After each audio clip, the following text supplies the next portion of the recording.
ತಂಡದ ಹೆಸರು sunlight tracker. ನನ್ನ ಹೆಸರು ಚಂದನ್ ಈರಪ್ಪ ತುಬಾಕಿ. ನಾನು 8ನೇ ತರಗತಿಯಲ್ಲಿ ಓದುತ್ತಿದ್ದೇನೆ. ನನ್ನ ಹೆಸರು ವಿನಯ್ ಚಿಕ್ಮಠ್. ನಾನು ಸಹ 8ನೇ ತರಗತಿಯಲ್ಲಿ ಓದುತ್ತಿದ್ದೇನೆ. ನನ್ನ ಹೆಸರು ಮಂಜುನಾಥ್ ದೊಡ್ಗೂಡ್. ನಾನು ಸಹ 8ನೇ ತರಗತಿಯಲ್ಲಿ ಓದುತ್ತಿದ್ದೇನೆ. ನಾವು ಮಾಡಿದ ಮಾದರಿ ಹೆಸರು ಸನ್ಲೈಟ್ ಟ್ರ್ಯಾಕರ್. ಈ ಸನ್ಲೈಟ್ ಟ್ರ್ಯಾಕರ್ನಲ್ಲಿ ಬಳಸಿರುವ ಉಪಕರಣಗಳು LDR ಸೆನ್ಸರ್ಸ್, ಒಂದು ಸರ್ವೋ ಮೋಟಾರ್ ಹಾಗೂ ಮತ್ತು ಆರ್ಡಿನೋ ಬೋರ್ಡ್, ಜಂಪರ್ ವಯರ್ಸ್ಗಳನ್ನು ನಾವು ಇಲ್ಲಿ ಬಳಸಿದ್ದೇವೆ.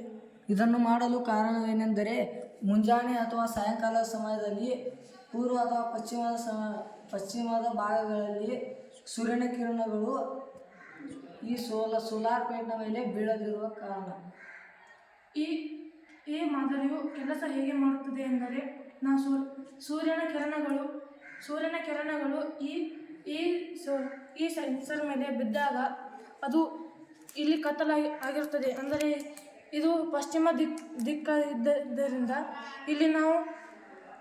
ಇಲ್ಲಿ ಬೆಳಕು ಇರುವುದಿಲ್ಲ. ಆದ ಕಾರಣವಾಗಿ ನಾವು ಇಲ್ಲಿ ಕಾಣಬಹುದು. ಈ ಸರ್ವೋ ಮೋಟರು ಸೋಲಾರ್ ಪ್ಯಾನಲ್ ಇತ್ತು ತಿರುಗುತ್ತದೆ, ಏಕೆಂದರೆ ಇಲ್ಲಿ ಸೂರ್ಯನ ಕಿರಣಗಳು ಇದ್ದಾವೆ.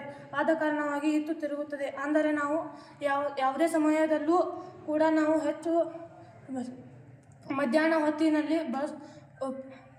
ಸಂಗ್ರಹಿಸಬಲ್ಲ ವಿದ್ಯುತ್ತನ್ನು ಇಲ್ಲಿ ನಾವು ಸಂಗ್ರಹಿಸಬಹುದಾಗಿದೆ.